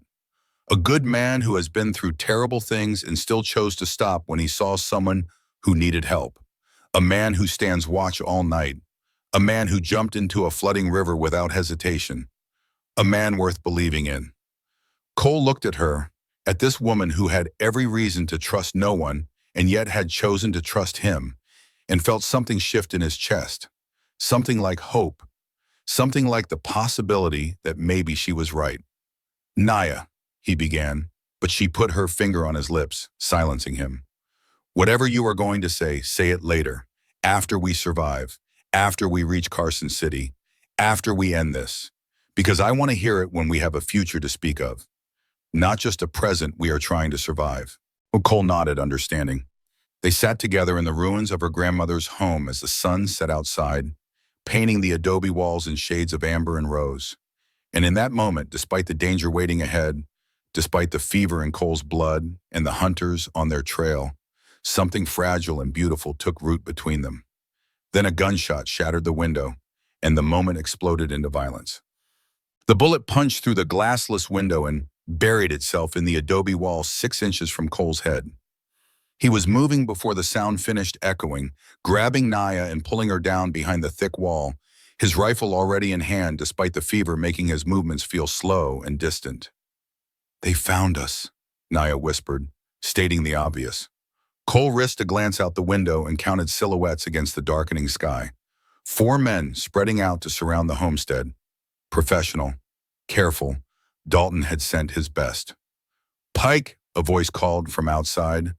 Rough, confident, used to being obeyed. "Brennan, I know you are in there. Dalton wants the woman alive. You he does not care about. Make this easy on yourself. Send her out and you can ride away." Cole recognized the voice. The tall man from the ridge, the one who had known his name. "Not happening," Cole shouted back. Laughter echoed across the desert. "Did not think so, but had to offer. For the sake of saying I tried." More gunfire, multiple weapons now, targeting the windows and door, filling the small space with the sound of bullets hitting adobe. The thick walls absorbed the impacts, dust exploding from each hit, but the structure holding firm. Cole moved to the window on the east side, checking sightlines and angles. Naya grabbed his arm. "I can shoot," she said. "Thomas taught me." "You have a gun?" She picked up a fallen roof beam and swung it experimentally. "I have other skills." Despite everything, Cole almost smiled. "Windows," he said, "all business. You take east, I take west. Fire only when you have a clear target. We conserve ammunition. Make them work for every inch." They took their positions. Cole's Winchester held 15 rounds. He had maybe 30 more in his belt. Not enough for a prolonged siege, but enough to make the attackers think twice about rushing the building. A figure darted from cover, running toward the north wall. Cole tracked him, led the target slightly, fired. The man went down, clutching his leg. Not a killing shot, but enough to take him out of the fight. "One down," Cole said. Return fire peppered the window. Cole ducked back, waited, counted to 3, popped up at a different section of the window. Found another target. Fired, missed. The man scrambled back behind cover. On the east side, Naya remained still, watching, patient. Then she called out, "Man approaching from my side, carrying something." Cole moved to her position, looked out.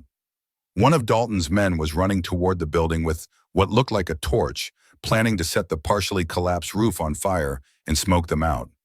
"I have him," Cole said, taking aim. But before he could fire, Naya spoke. "Wait, let him get closer." "Naya, trust me." Cole hesitated, then lowered his rifle slightly. The man with the torch came closer, 20 yards, 15, close enough that Cole could see his face clearly in the firelight. "Now," Naya said. She stood suddenly, visible in the window, and the man with the torch paused, startled by her appearance. In that moment of hesitation, Cole fired. The bullet caught the man in the shoulder, spinning him around. The torch fell from his hands, landing in the dry brush 10 feet from the building. Fire caught immediately, spreading fast through the desiccated vegetation. "What was that?" Cole asked. "My grandmother told me that sometimes the best defense is to let your enemy make the mistake before you stop them. If he had thrown that torch, we would be burning. Now the fire is between us and them." Cole stared at her, impressed and slightly awed. The flames created a barrier on the east side, making approach from that direction difficult. But it also meant they had one less escape route. And the smoke was starting to drift into the building, making it hard to breathe. "We cannot stay here," Cole said, coughing. "My grandmother built an escape tunnel under the fireplace. It comes out behind those rocks, about 100 yards north." "Of course she did." They moved to the fireplace. Naya pushed aside loose stones at the base, revealing a dark opening barely wide enough for a person to crawl through. "You first," Cole said. "Together, at the same time. I go, you follow immediately. We do not separate." More gunfire from outside. The remaining attackers were getting bolder, realizing the building was becoming untenable with the fire spreading and smoke filling the interior. "Now, Batão," Naya said. She dropped into the tunnel, disappearing into darkness. Cole fired 3 more shots out the window to keep the attackers honest, then followed, pulling stones back over the entrance as best he could. The tunnel was narrow, dark, smelling of earth and time. Cole crawled forward, feeling his way, his rifle slung across his back, his wounded shoulder screaming with every movement. Ahead he could hear Naya moving, her breathing echoing in the confined space. The tunnel seemed to go on forever, pressing in from all sides, the air thick and close. Cole's fever made everything feel unreal, dreamlike, as if he might be crawling through his own grave. But Naya's presence ahead kept him moving, kept him focused. Then he saw light, faint, distant, but real. They emerged behind a tumble of rocks exactly where Naya had said they would, gasping for air, covered in dirt, but alive. Behind them they could hear Dalton's men shouting, realizing their targets had escaped. "Run," Cole said. They ran into the darkness, into the desert, leaving the burning homestead and the confused hunters behind. They ran until their lungs burned and their legs gave out, until they could run no more, and collapsed together in a dry wash, hidden by shadow and scrub. Cole's fever was raging now, making the world tilt and spin. Naya held him, her cool hands on his burning forehead. "Stay with me," she whispered. "We are almost there, almost to Carson City, almost done. Just stay with me." Cole looked up at her face, backlit by starlight, and thought he had never seen anything more beautiful or more necessary. "Not going anywhere," he managed. "Good, because I need you, not to save me, but to stand with me. That is different. That is better." She held him through the night as the fever peaked and broke, as his body fought the infection with Naya's medicine, giving it the edge it needed to win. And when dawn came, gray and cold and promising nothing, they stood together and continued north, toward Carson City, toward Dalton, toward an ending neither could quite see, but both were willing to face, together. They reached the outskirts of Carson City in the gray light before dawn, 2 figures on foot, covered in dust and dried blood, looking more like refugees than avengers. The town sprawled before them in the valley, bigger than Cole remembered, swollen with silver mining wealth, and all the corruption that followed easy money. Smoke rose from dozens of chimneys. The stamp mills of the Webb Consolidated Mining Operation dominated the north end of town, their rhythmic pounding audible even at this distance, a mechanical heartbeat that never stopped. Main Street cut through the center like a scar, lined with false-fronted buildings that promised civilization but delivered frontier justice. Cole's fever had broken during the night, Naya's medicine doing what modern doctors often could not, but he was weak, hollowed out, running on will and the bitter knowledge that this had to end today. Naya walked beside him, her torn dress replaced by clothes they had scavenged from an abandoned camp, her hair braided in the Apache tradition, prepared for battle. "We cannot walk straight into town," Cole said, his voice rough from thirst and exhaustion. "Dalton will have eyes everywhere. We need information first. We need an ally." "Lee May," Naya said. "I told you about her. The laundry at the edge of town. She knew Thomas. She will help us." They circled wide, staying low, using the broken ground for cover. The eastern edge of Carson City was Chinese territory, a cluster of buildings where immigrants had carved out space in a town that barely tolerated their presence. Lee May's laundry sat apart from the others, a weathered structure with steam rising from its vents even at this early hour. Naya approached the back door and knocked, 3 quick taps followed by 2 slow.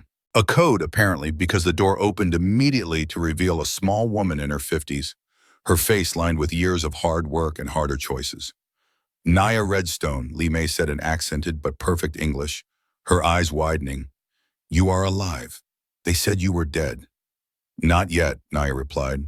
Lee May's gaze shifted to Cole, assessing him with the practiced eye of someone who had learned to read danger in a glance. "This is the cowboy? The one they are hunting?" "His name is Cole Brennan. He needs help. We both do."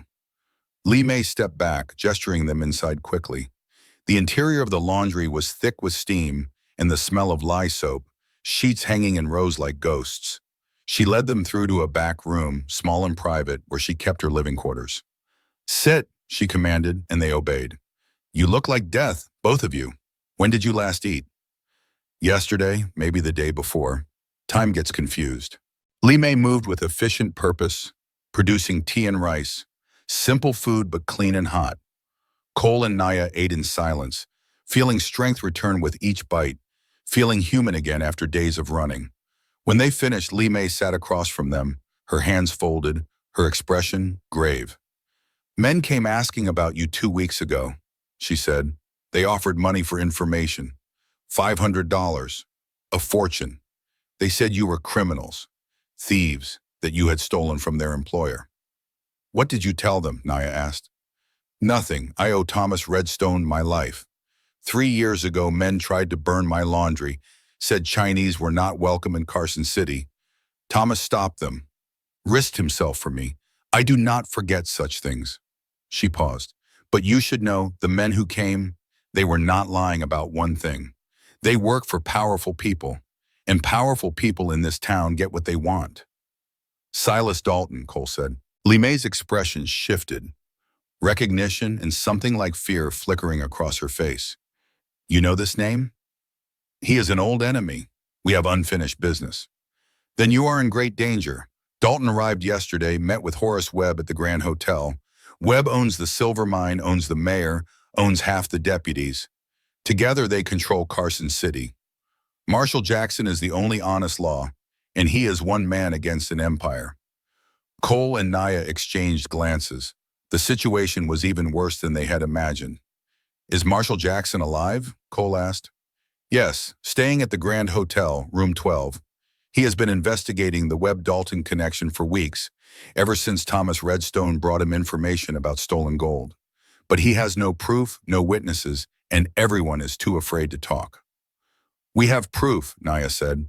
"Thomas's journal, telegraph messages, evidence of murder and conspiracy." Lee May's eyes brightened with something that might have been hope. "Then you have a chance. But getting to the marshal will not be easy. Dalton's men watch the hotel. They watch everywhere. You walk in openly, you will never walk out." Naya leaned forward. "What if we do not sneak in? What if we walk in publicly? Force everything into the open where Dalton cannot act without witnesses?" Cole turned to look at her. That is suicide. No, that is justice. Tomorrow is Sunday. The town gathers for church, then a social at the Grand Hotel. All the respectable citizens will be there. If we walk in during the social, if we confront Dalton in front of everyone, he cannot just kill us, not without revealing what he is. Lee May nodded slowly. The girl is right. Public confrontation is your best chance. Dalton plays the role of legitimate businessman. He will not want to shatter that image in front of the town. Cole wanted to argue, wanted to find a safer way, but he knew there was not one. They had run out of time and options. This was the play they had. We need clean clothes, he said, information about the hotel layout, and we need to rest. I am no good to anyone if I collapse before the fight even starts. Lee May smiled, a rare expression that transformed her face. I have all of those things. You rest today. I will prepare. Tomorrow, we end this. Shea. Saturday night passed with agonizing slowness. Cole and Naya stayed hidden in Lee May's back room, sleeping in shifts, cleaning weapons, preparing for what Sunday would bring. Lee May brought them clothes that would allow them to blend with the church crowd, respectable and unremarkable. As darkness settled over Carson City, Naya sat beside Cole on the narrow cot that served as a bed, close enough that their shoulders touched. If this goes wrong, she began, but Cole shook his head. It will not. But if it does, I want you to know that these days with you, running and fighting and nearly dying, they have been the best days since Thomas died. You gave me back something I thought was lost forever. What? The belief that tomorrow could be worth seeing. Cole turned to face her, seeing in her eyes the same fragile hope he felt growing in his own chest. When this is over, he said carefully, when Dalton is dealt with and the marshal has what he needs, what will you do? I do not know. I have no home, no family. The band I belong to is scattered. Thomas's family never accepted me. I am alone. You are not alone. Naya met his gaze, understanding passing between them without words. Are you asking me something, Cole Brennan? I am saying that wherever I go after this, there is room for two. If you want it, no promises beyond honesty and effort, but it would be yours. A place, a purpose, someone who will not leave. Naya's hand found his in the darkness. I want that, she said simply. I want all of that. They held each other as the night deepened, two people who had lost everything finding in each other the possibility of something new. And when morning came, they rose together, dressed in the respectable clothes Lee May had provided, and prepared to walk into the fire. Sunday morning arrived bright and cold, the kind of high desert clarity that made distances deceptive and shadows sharp. Church bells rang across Carson City, calling the faithful and the hypocrites alike.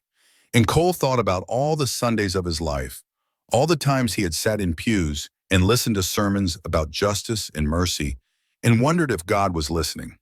They walked separately into town, Cole from the north, Naya from the east, timing their arrival for the social hour after church when the Grand Hotel would be filled with Carson City's elite. Lee May had provided detailed information.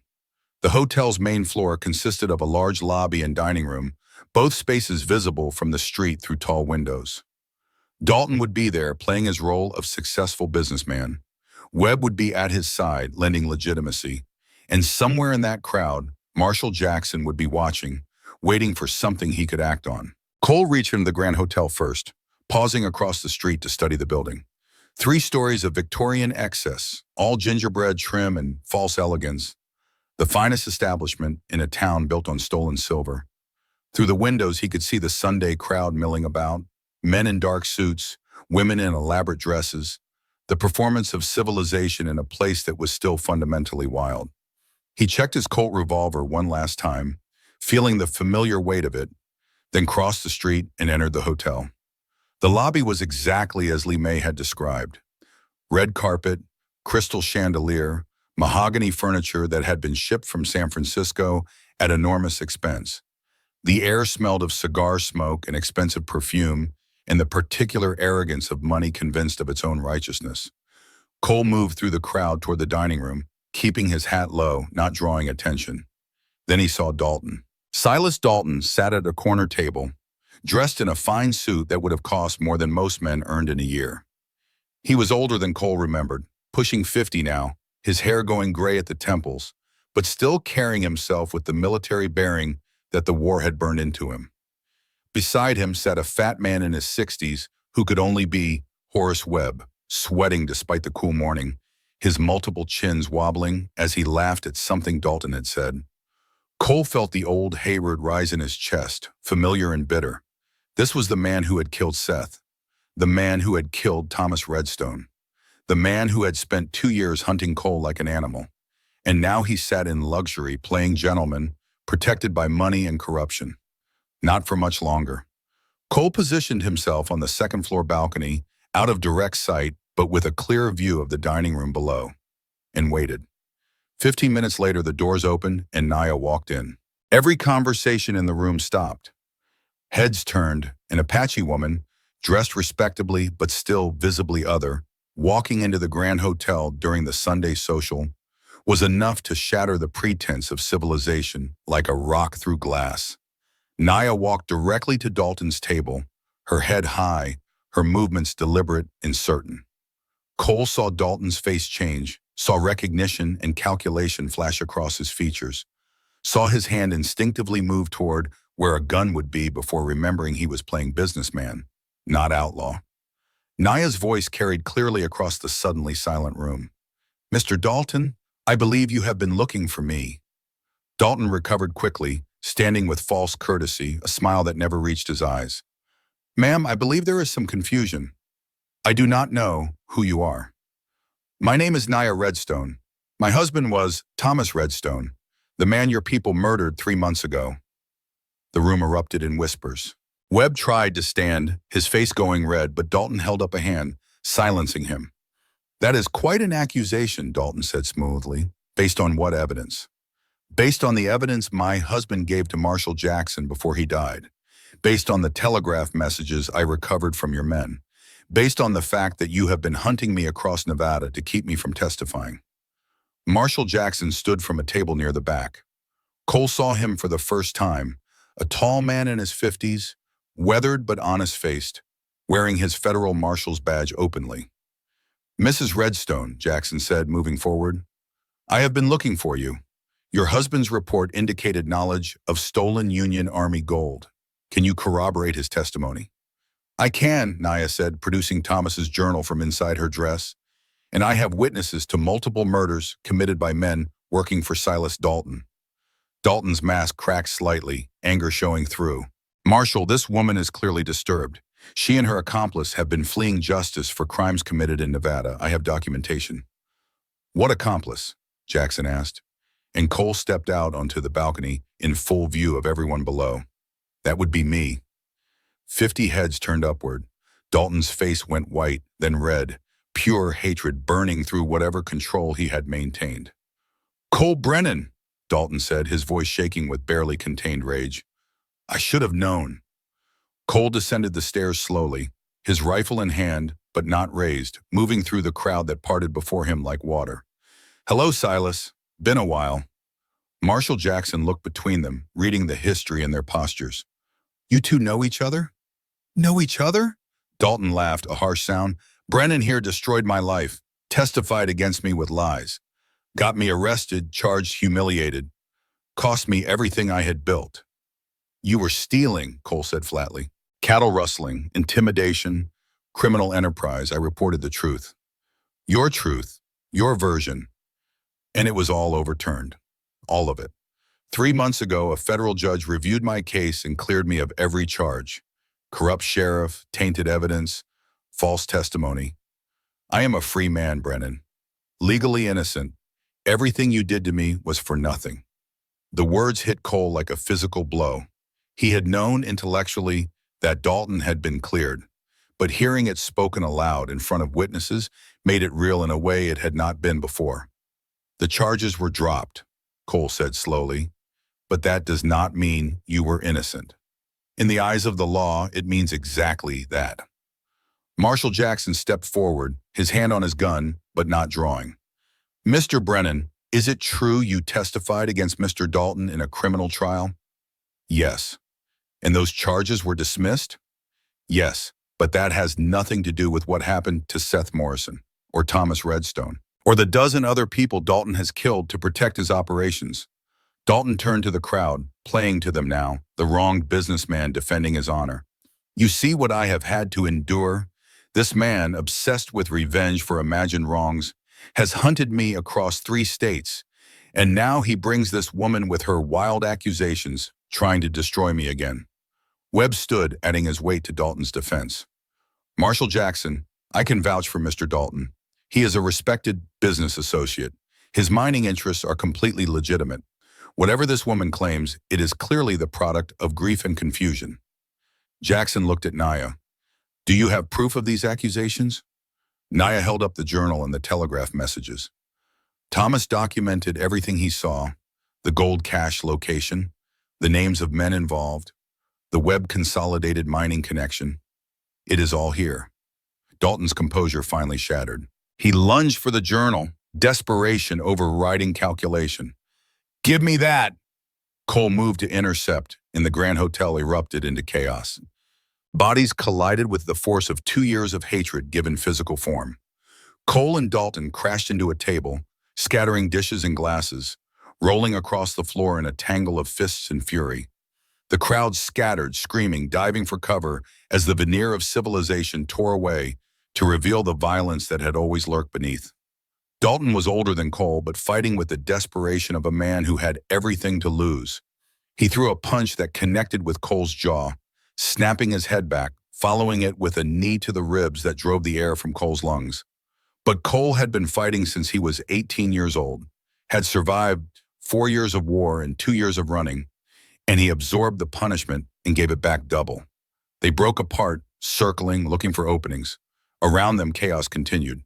Marshall Jackson had his gun drawn, shouting orders that no one could hear over the screaming. Webb's hired men were moving toward the fight, hands on their weapons, and Naya stood in the center of it all, holding Thomas's journal, the evidence that could end this if they survived long enough to use it. You cost me everything, Dalton roared, throwing another punch that Cole barely blocked. My reputation, my future, all because you could not mind your own business. You killed Seth, Cole shouted back, landing a solid hit to Dalton's midsection. A 20-year-old boy, for revenge. He was a tool, a message, the same message I am sending you now. They crashed through the lobby and into the bar, Dalton grabbing a whiskey bottle and swinging it at Cole's head. Cole ducked, heard the bottle shatter against the wall behind him, felt glass slice across his cheek. He responded with an uppercut that lifted Dalton off his feet, sending him sprawling backward into the polished wood bar. Dalton's hand found a shard of broken glass. He came up swinging, the improvised weapon catching Cole across the forearm, opening a long gash that immediately began bleeding. Cole grabbed Dalton's wrist, twisting, forcing the glass from his grip. They were face to face now, close enough that Cole could see the madness in Dalton's eyes, the rage that had been building for 2 years. Should have killed you in the war, Dalton hissed, when we were on opposite sides of that trench at Petersburg. I had you in my sights, could have pulled the trigger.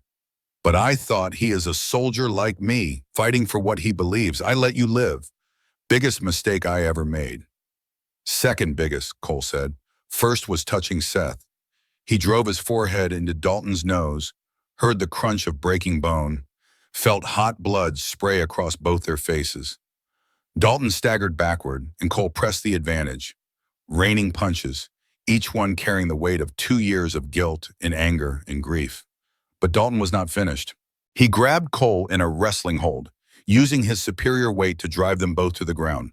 They rolled, struggling for position, crashing into furniture, blood from various cuts mixing with spilled whiskey on the polished floor. Dalton's hands found Cole's throat and squeezed. Cole felt his vision start to narrow, black spots dancing at the edges, the world going distant and strange.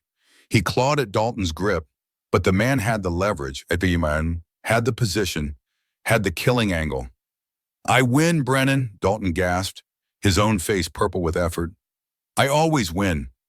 Then a whiskey bottle exploded across the back of Dalton's head. The grip on Cole's throat loosened. Dalton toppled sideways, and Cole saw Naya standing there, the broken bottle in her hand, her face set with determination. Not this time, she said. Cole rolled away, gasping for air, his throat on fire. Dalton tried to rise, shaking his head to clear it. Blood running from the gash Naya's blow had opened. Cole forced himself to his feet, every movement agony, his body screaming for rest it would not get. Dalton charged one last time, a desperate bull rush. Cole sidestepped, grabbed Dalton's arm, used his own momentum against him. Dalton crashed into the bar with bone-breaking force and slid to the floor. Cole stood over him, fists raised, ready to continue, but Dalton was done. The man looked up at him with eyes that held hatred and defeat in equal measure. "Do it," Dalton said. "Kill me. I know you want to." Cole's fist trembled. It would be so easy. One more punch, one more blow. End it here, end it now, justice delivered by hand rather than law. But then he thought of Seth, of the last words the boy had spoken. "You taught me how to live right." And Cole knew that right did not mean becoming the same kind of monster he was trying to stop. He lowered his fist. "No," Cole said, his voice raw. "You face trial. You face justice. Real justice, not the corrupt version that let you walk before." Marshal Jackson was there suddenly, deputies flanking him, guns drawn. "Step back, Mr. Brennan." Cole stepped back, and Jackson's men pulled Dalton to his feet, manacling his wrists. "Silas Dalton," Jackson said formally, "you are under arrest for the murder of Thomas Redstone, conspiracy to commit murder, theft of federal property, and about a dozen other charges we will work out once we get you in a cell." Dalton smiled through broken teeth. "You have nothing. No proof, no witnesses.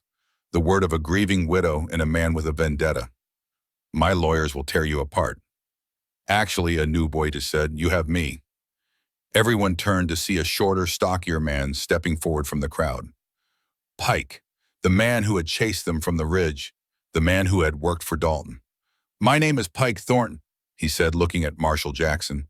"I worked for Dalton, and I will testify to everything. The murder of Thomas Redstone on Dalton's orders, the murder of Seth Morrison 2 years ago, the stolen gold, the web connection, all of it, in exchange for a reduced sentence."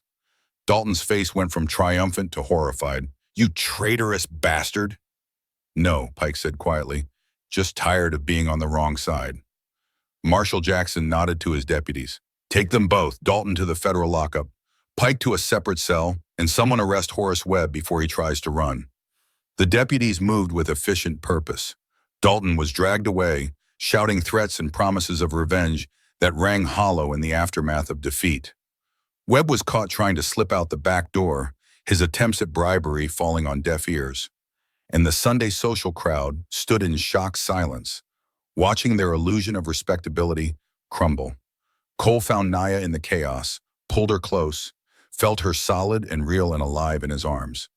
"We did it," she whispered. "You did it. That whiskey bottle saved my life." "Then we are even. You saved mine first." Marshal Jackson approached, holstering his weapon, surveying the destruction of the Grand Hotel's main floor with a bemused expression. "Hell of a Sunday social," he observed, "though I imagine the hotel will send me the bill for damages." "Worth it?" Cole asked. "Worth it. Thomas Redstone's testimony about the gold cash was solid, but I needed corroboration. Now I have it. I have Pike's testimony, I have the journal, I have enough to bury Dalton and Webb in their whole operation." He paused. "I am sorry it took so long to get here. Sorry Thomas paid the price for bringing me the truth." "He was a good man," Naya said softly. "He was, and he will be remembered as one. What you two did here today, walking into this knowing it was a trap, that took courage. Real courage." Cole thought about Daniel sitting on that Colorado porch 35 years in the future, asking about fear and manhood and what it meant to be strong. "Sometimes courage is all we have," he said. Sayonam. Marshal Jackson's office smelled of old wood and ink and the particular mustiness of legal documents, stacked in corners and forgotten. Cole and Naya sat across from his desk while he worked through the evening and into the night, taking statements, organizing evidence, building the case that would finally bring Silas Dalton to account. Pike Thornton sat in a separate room, talking to a federal prosecutor who had been summoned from Sacramento, his testimony flowing freely now that he had made the choice to turn. He detailed 2 years of crimes, named names, provided dates and locations. The stolen Union Army gold had been Dalton's retirement fund, hidden since the war ended. gradually being moved through Webb's mining operation and converted to legitimate wealth. Thomas Redstone had stumbled onto one of those transfers while guiding travelers through the valley.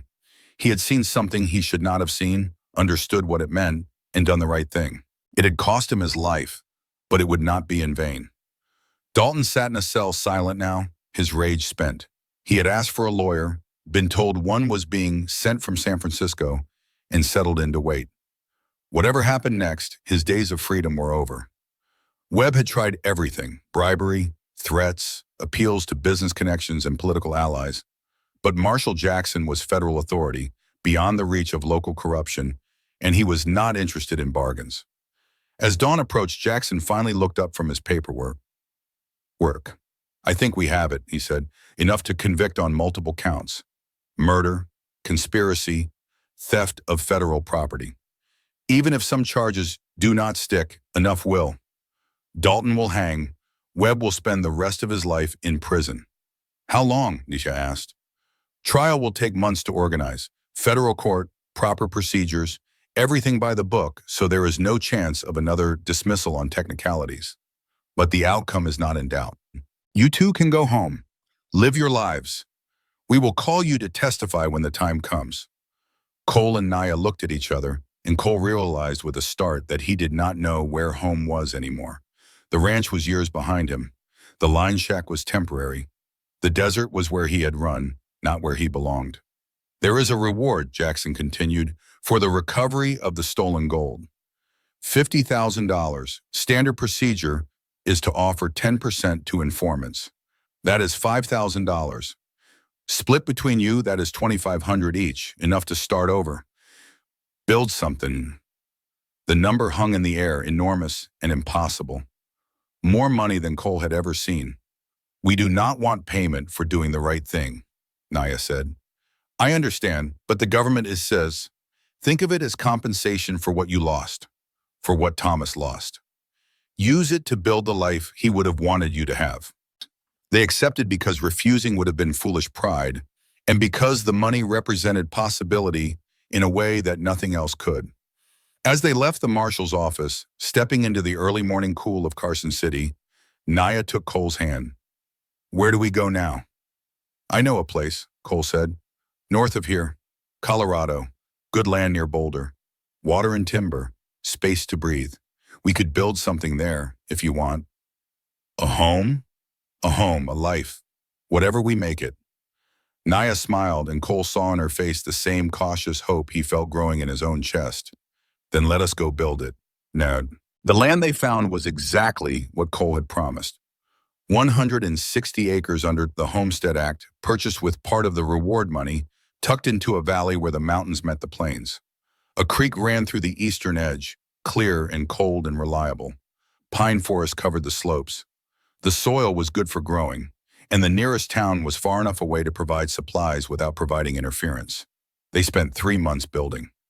Cole used skills learned in the war and on the ranch, raising a log cabin that was simple but solid. 20 feet by 24 feet, with a stone fireplace and real glass windows, and a porch that faced the sunrise. Naya planted a garden, using knowledge passed down from her grandmother, growing herbs and vegetables in neat rows. They bought 6 horses with the rest of the reward money, and Cole started a small business, breaking and training them for sale to nearby ranches. It was not grand, it was not easy, but it was theirs. On a cool afternoon in late autumn, Marshall Jackson rode up to the homestead, dismounting with the stiffness of a man who had spent too many hours in the saddle. "Thought you would want to know," he said after accepting coffee and a seat on the porch. "Trial concluded last week. Dalton was convicted on all counts, sentenced to hang. Execution is scheduled for next month." Cole felt something settle in his chest, not satisfaction exactly, not joy, just the quiet knowledge that justice, imperfect as it was, had been served. "What about Webb?" 20 years federal prison. His mine has been seized, his assets frozen. The town is still recovering from the scandal. Jackson paused. "Pike Thornton testified like he promised, got a reduced sentence. 10 years. The prosecutor said without his testimony, convicting Dalton would have been much harder." "Sometimes people surprise you," Nia observed. "They do." Jackson finished his coffee and stood. I also wanted to offer you something, Mr. Brennan. The Federal Marshal Service is expanding. We need good men, men with military experience and frontier knowledge. The pay is steady, the work is honest. If you are interested. Cole thought about it. The old him, the man who had ridden alone through Nevada, would have accepted, would have jumped at the chance to have purpose again, structure, a mission. But that man was gone, replaced by someone who had found something more valuable than duty. Thank you, Marshal, but I think I am done chasing. I have got something here that's worth staying for. Jackson smiled, understanding. Cannot blame you. You have earned your peace. After the marshal rode away, Cole stood on the porch with Naya, watching the sun settle toward the mountains. Do you ever regret it? She asked. Stopping for me that day in the wash? Everything that came after? Cole thought about Seth, about the guilt he had carried for so long, about the way saving Naya had somehow allowed him to forgive himself for failing to save a boy who had been like a son. No, he said, not even once. Naya's hand moved to rest on her belly, a gesture Cole had noticed becoming more frequent over the past few weeks. He had not asked, waiting for her to tell him in her own time. I am pregnant, she said simply. The words hung between them, heavy with implication and promise. Are you sure? 3 months, maybe 4. The timing is uncertain, but the fact is not. Cole turned to her, seeing in her eyes both joy and fear, the terror of hoping for something that could be taken away. How do you feel about it? He asked. Terrified, hopeful, grateful, all of it at once. She looked at him. How do you feel? Cole thought about all the ways this could go wrong, all the dangers of bringing a child into a world that had already proven itself cruel and unpredictable. But he also thought about second chances, about building something that would outlast them both, about the possibility of doing it right this time. I feel ready, he said. They stood together as the sun set, painting the Colorado mountains in shades of gold and purple. And Cole felt something he had not felt in years. Unhappiness, exactly, but something close. Something like peace. Something like home. Behind them, the cabin they had built together stood solid against the coming winter. Around them, the land they had claimed stretched out in all directions, wild but welcoming. And ahead of them, a future they would write together, one day at a time. The desert was behind them now. The running was over. And what lay ahead was not perfect, not guaranteed, but it was theirs. 3 years passed. The cabin gained a small barn and a larger corral. The garden expanded to include an orchard. The horse breeding business grew steady and reliable. And a daughter, dark-haired and bright-eyed, learned to walk in the shadow of the mountains her parents had chosen as home. They named her Sarah, after Cole's mother. And watching her grow, watching Naya teach her the Apache ways while Cole taught her about horse and carpentry and the practical skills of frontier life, Cole understood finally what Seth had meant with his last words. Living right was not about never making mistakes. It was about learning from them. It was about standing up when you fell down. It was about protecting what mattered even when the cost was high. On a summer evening, Cole sat on the porch with Naya while Sarah played in the yard, chasing fireflies in the gathering dusk. The peace was so complete it felt almost fragile, like something that could shatter if acknowledged too directly. Do you ever think about that day in the wash? Naya asked. Sometimes. What do you think about? Cole considered the question. I think about the choice you made. To trust me when you had no reason to believe my answer when I could have been lying, to walk into danger with me in Carson City when running would have been safer. Every good thing that came after started with that trust. And I think about your answer, Naya said.